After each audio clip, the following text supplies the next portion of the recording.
Welcome back to Van Z, guys. I'm going to play a little bit of forehand only out here today. I'm doing it, one, because of course I still need practice with my forehand, but also I was doing some maintenance on my washing machine last night. Stupid thing wasn't draining. Turns out the filter was all plugged. And when I got up inside, the new Maytags, by the way, terrible design for getting to that filter. But when I was getting up inside, I sliced the inside of two of my fingers, and that's right where I grip the disc, of course.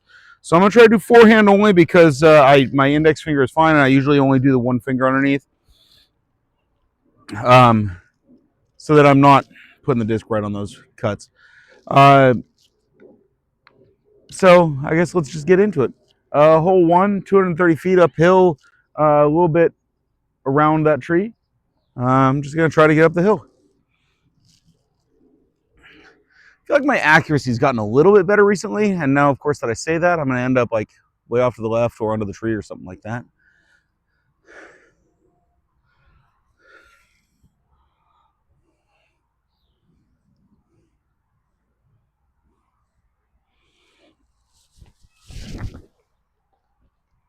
A little bit under that tree, I think. Should be I think, a par.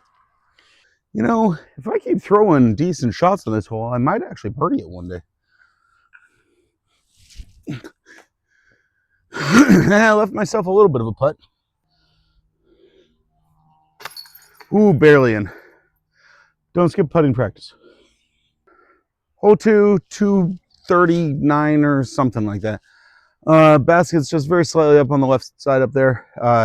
Going with the Insanity, try to curve it left. Stay with the Insanity and a little bit understable disc just because I want it to stick to curving left, not dump to the right.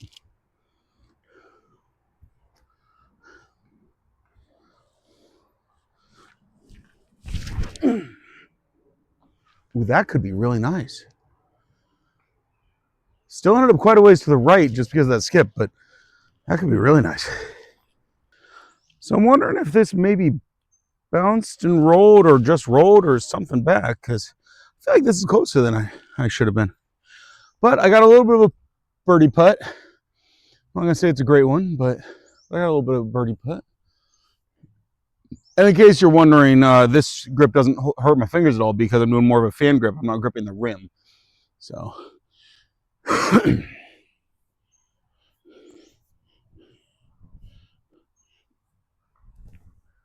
Oh, close. Woo, point of view putt. Hole 3, 160, a bit of uphill. It's just right there. Is this even 160? I don't know. But it's right there. Really don't love the forehand for this, but again, I'm not going to throw any backhands right now. So I'm going to try a runway. I'm going to try to hang it out left just a little bit and hope that it fades in. I don't know. I'm just not real in love with this shot.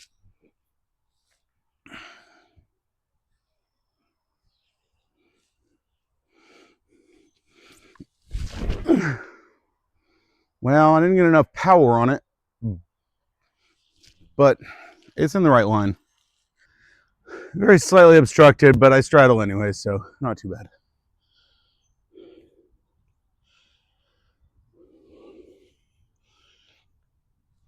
Oh, that was terrible. Nice layup. Parked. Of course, that goes in.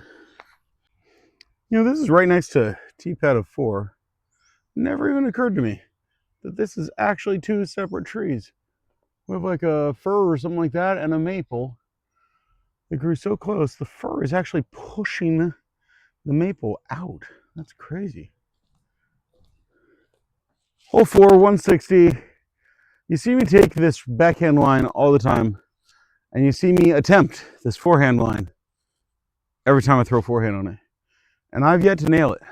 So today we're trying it with the adder, something even more overstable. Also, I feel like I'm starting to get my forehands a little more level. So the hope is to drive it right up above the roof of that shed and let it fade to the right, because I think it'd be a good shot then. So we're trying it yet again.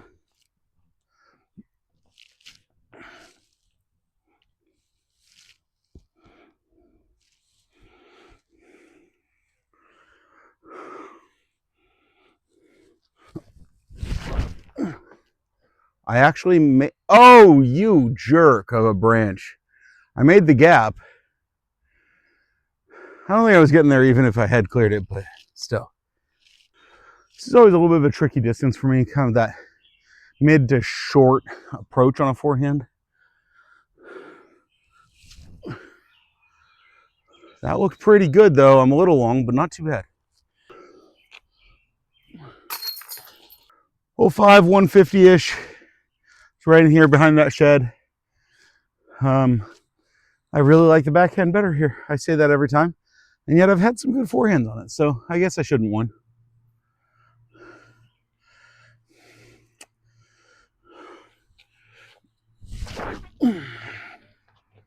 Nope.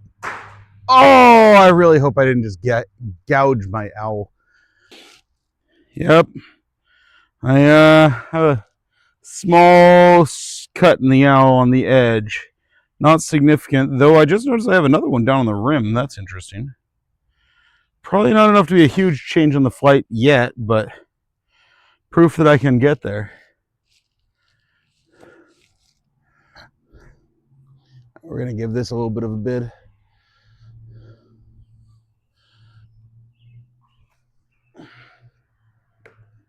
Good tree.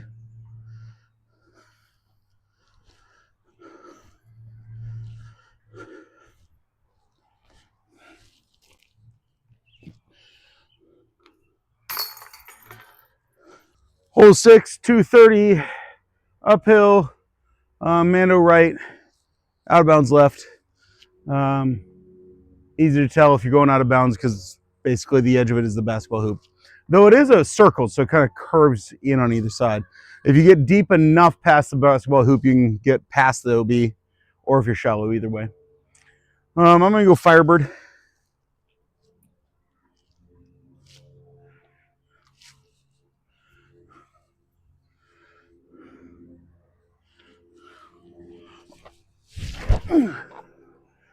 That should be pretty good unless I hit, oh, I thought I was going to hit the basketball hoop.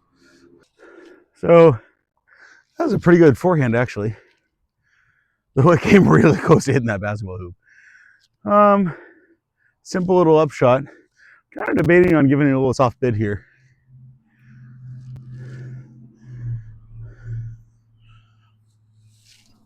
Nope, that was definitely not a soft bid, but it's parked.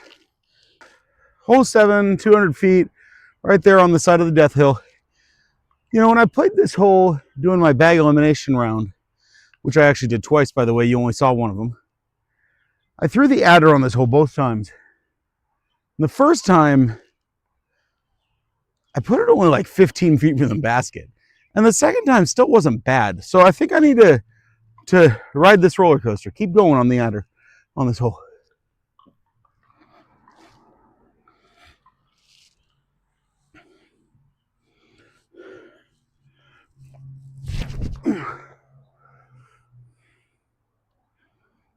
I think I threw it long. Oh, I think that came down on edge. I think I rolled to the bottom of the hill. All right, so I just had an interesting thought. This is the second time, once not on video, this time on video, that I've given myself a birdie shot with the adder. And it occurs to me that both times it's because of the branches above me. I hit branches, it fell down, and I got a birdie shot. Which means that I'm throwing too much disc or throwing too hard. And I need to tone it down. So the question becomes, do I stick with the adder and keep riding this luck train? Or do I disc down and try to actually do the right shot? And to be honest, I don't know which one yet. Anyways, I got this birdie putt to put in. There we go. Hole 8, 200 feet on the right side. Definitely a forehand these days. I can't. That'd be a weird backhand to try to tuck it in there. But regardless, I'm going my owl. I've had some pretty good shots recently. The more these trees fill out and down here, the more this is going to become more of a luck and luck shot pretty quick. But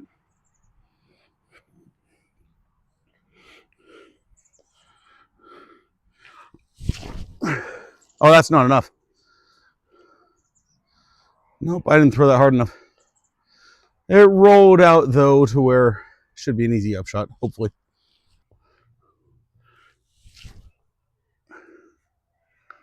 Ooh, that might putt.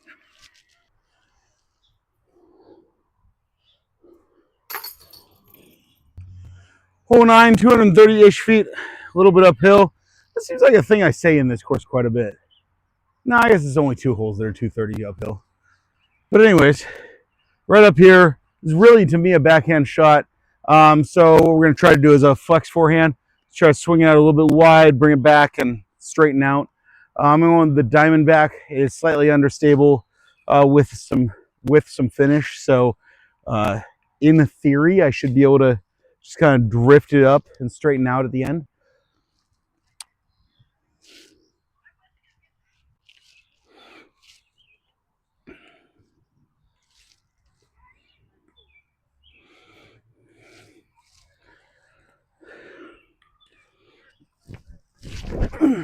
That's really high. Ooh. I mean, I had a decent throw there, but it was really high. So I'm probably 50 feet out. Not exactly something I would normally run, but being that I've got the backdrop of the hill right behind it, I feel like it's pretty safe.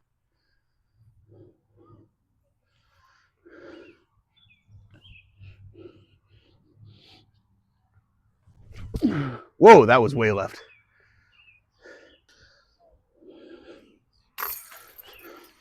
Well, that's my 9 holes out here at Van Z. I didn't say anything earlier just because I didn't want to jinx myself, but I just shot under par with 4 hands only. What did I birdie? Oh, I birdied 7. That's right. Par everything else, birdied 7. I'm pretty dang proud of that. I definitely didn't have a perfect round.